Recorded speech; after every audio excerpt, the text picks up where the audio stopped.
Hey folks, and welcome to another edition of Weapons and Warfare for Straight Arrow News. I'm your host, Ryan Robertson. Just ahead on this week's episode, Beretta is aiming to equip the British Army with their next close combat rifle by combining advanced technology with traditional craftsmanship. In our Weapon of the Week, we discover some of the innovative features and thoughts behind the effort. And we check in with a recent Weapon of the Week in our Comms Check segment, as Black Sea Technologies' GARC is put through the paces in the Baltic Sea. But we're going to start with our debrief and a growing sense of urgency surrounding shipbuilding. It's a topic we've covered frequently here on Weapons and Warfare, and it's something that sits high on a long list of priorities for Secretary of the Navy John Phelan. And even though he's only been on the job for a few months, he made a point of it during his recent testimony in front of the Senate Armed Services Committee. What I've learned is this: we are still the dominant naval power, but our adversaries are closing the gap at a concerning, accelerating rate. We need to make important cultural and strategic changes in order to maintain our competitive advantage. In plain terms, America is facing unprecedented demand for new warships. So how do we get there?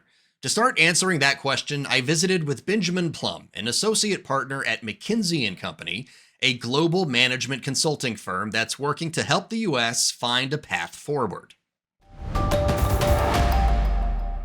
Meeting this surge in demand is truly a daunting challenge. It is going to require us focusing on an aging infrastructure, right, and rehabilitating that infrastructure. It's going to focus largely on attracting talent and retaining that talent, getting people excited about becoming shipbuilders. And it's going to require bringing new technology to bear on the business of shipbuilding in a way that, frankly, has never been done.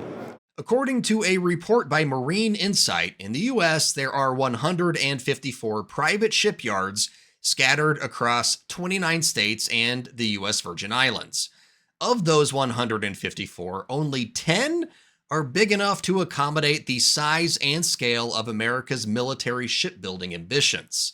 The good news, according to Plum, is the U.S. has the facilities needed.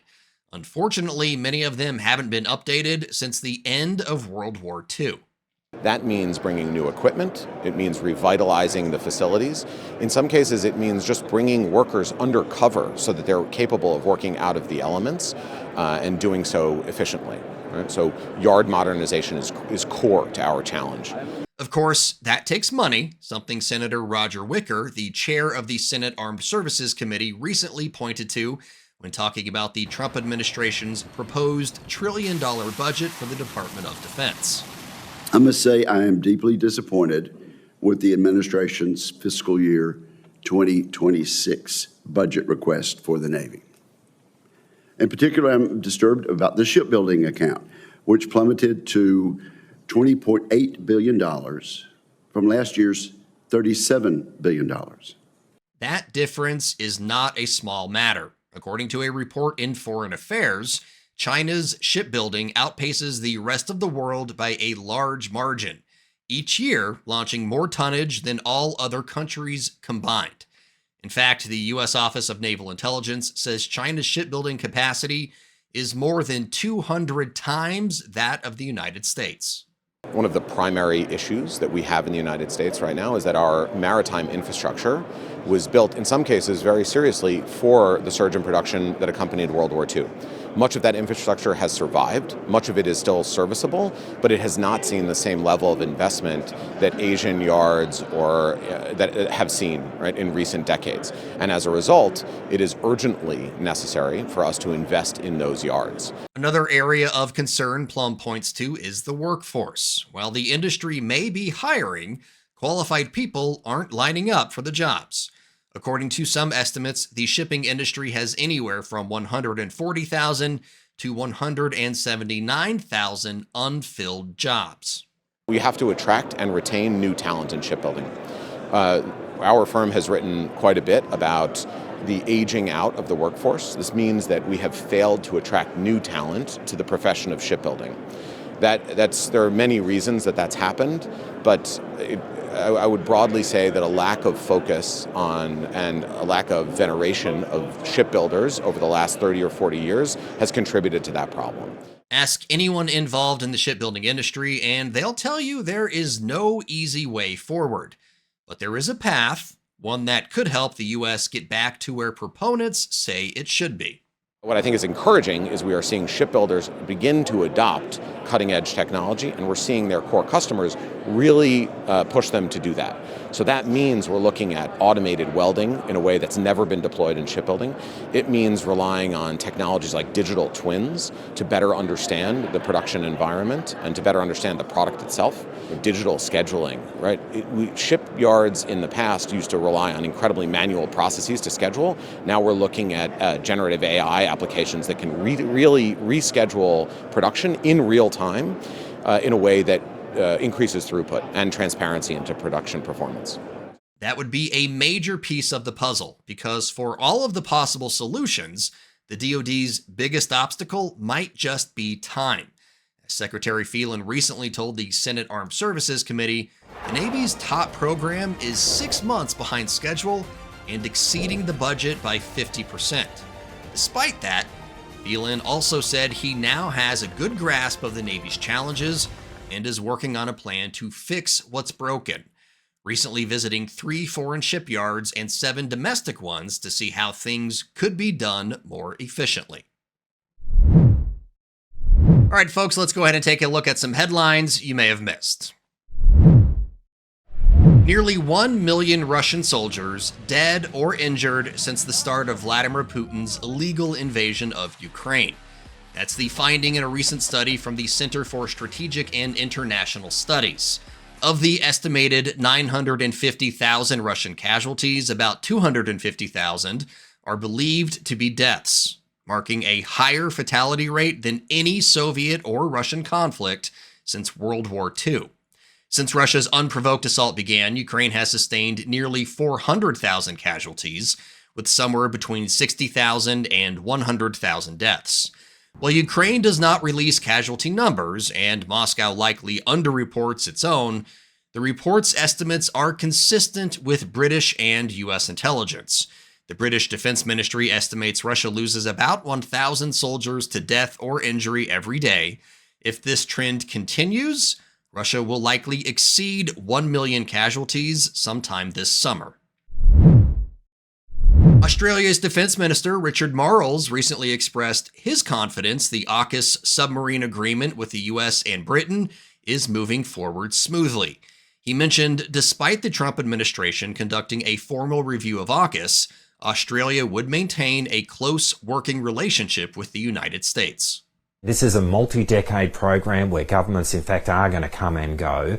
And when new governments come into place, I think you will see them undertake reviews of this kind, and that's fine.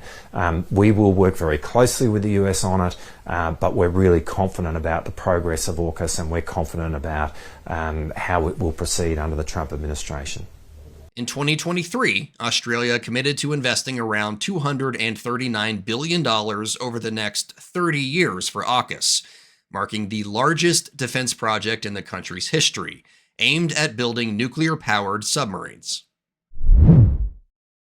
It's the end of an era. Marine Attack Squadron VMA 231, known as the Ace of Spades, recently flew its last Harrier flight and will officially deactivate in September at Marine Corps Air Station Cherry Point, North Carolina. The Marine Corps aims to have a full fleet of 5th-generation aircraft by 2030. The Harrier will continue flying until 2027, and the FA-18 Hornet will remain operational until 2030.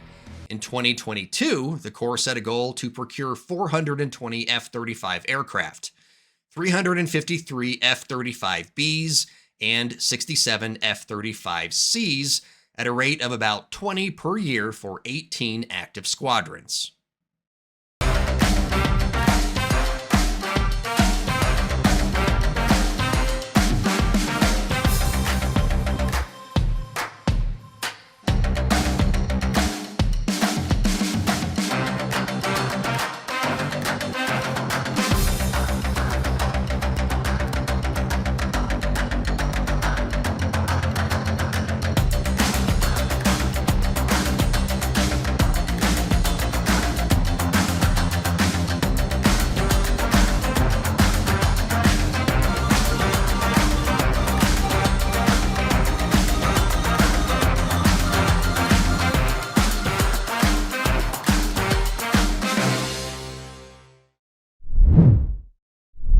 do you think of when you hear the name Beretta? For me, my mind instantly goes to Max Payne diving through the air, dodging bullets, and dealing harshly with his city's criminal underground. Most people, though, when hearing the name Beretta, probably think of the M9, whether they're a firearms enthusiast or not. And for good reason. It was the primary sidearm for the U.S. military for more than 3 decades. While the M9 has since been replaced, Beretta is still very much in the defense business. This time with an eye on the UK, and that's why they are the focus of our weapon of the week. To say it was big news when the U.S. Army decided to move on from the M4 to the 6-hour-made M7 for its close contact troops is an understatement. The M4 is an iconic piece of American military history. It's the same position the British military now finds itself with wanting to replace the L8 5A3, more commonly known as the SA-80. Enter Project Greyburn, the British Ministry of Defence's effort to find a replacement by 2030. One of the companies in the running for the job is Beretta Defense Technologies, also known as BDT UK. We are the military and law enforcement arm of Beretta holding companies. So everything that applies to a tactical setting, whether that be in law enforcement or military, BDT UK is representative of that in the United Kingdom, dealing with law enforcement agencies and UK Ministry of Defence. Jack Cadman is the military channel manager for BDT UK and one of the people helping lead the charge to make BDT's new assault rifle project, or the Seiko M23, the replacement for the SA-80. To do that, he tells us BDT is leaning on its history with the US military and the M9. So everything that took place with the US military, so delivering that pistol from a localized production facility, is something that we're taking forward, adapting to the UK requirements and making sure that we put that forward as part of our bid. Boiled down, that means putting the production of British weaponry into the hands of British workers, just like Beretta did years ago with the M9 in the US.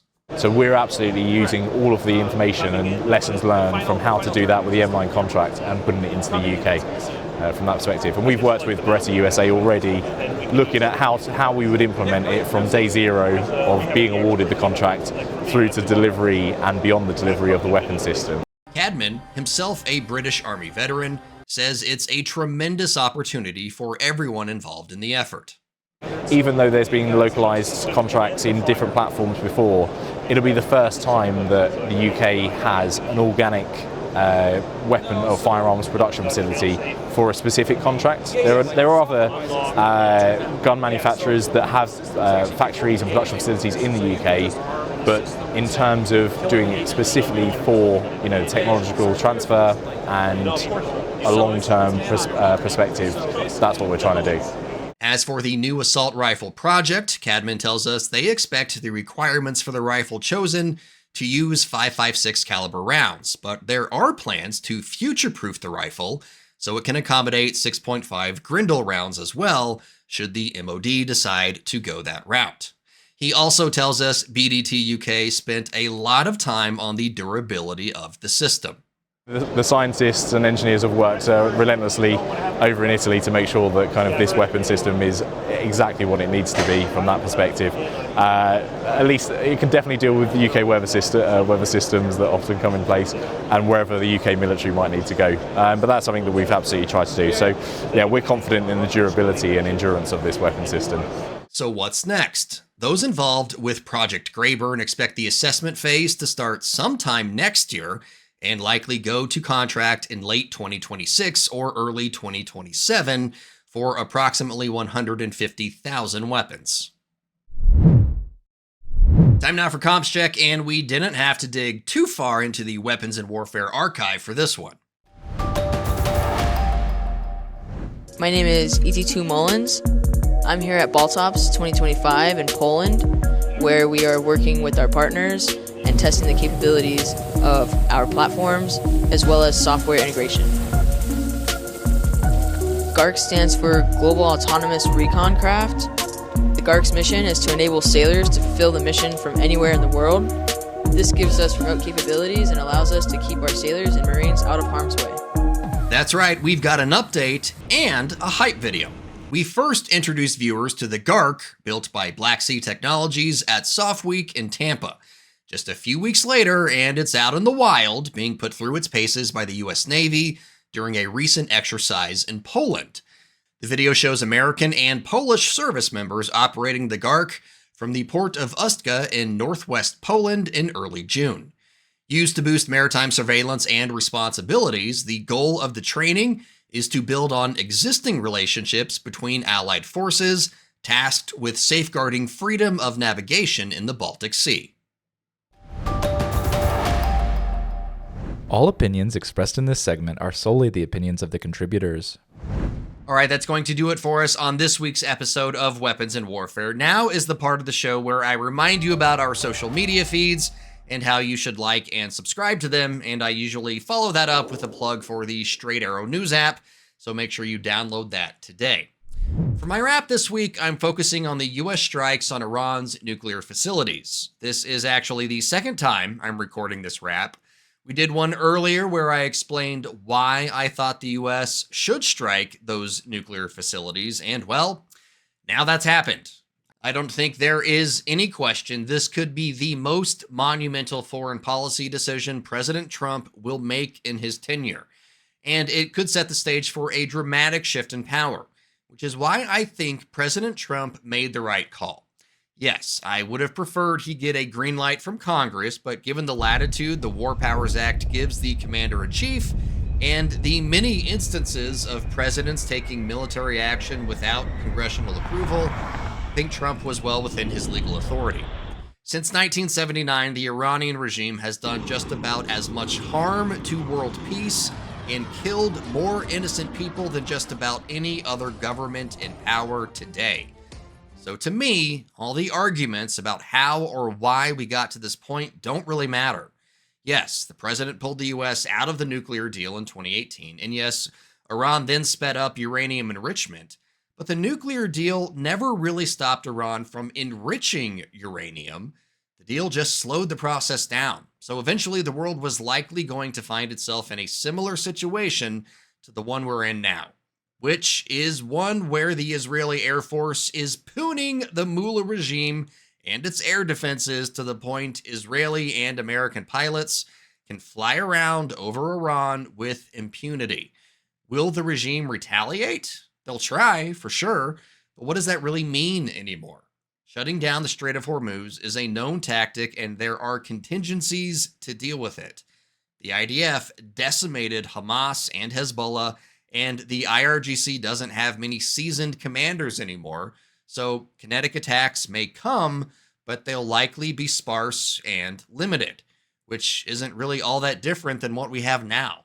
And we are all safer if the world's foremost sponsor of terrorism doesn't have a means to make nuclear weapons. So, some of Trump's MAGA base was against attacking Iran, saying it breaks more campaign promises. There are those on the left who call Israel an apartheid state and that say that the U.S. should not lift a finger to help Israel. And the fact that those two sides agree on something may be one of the most shocking things out of all of this. But the Iranian regime doesn't care about any of it. They want you to die.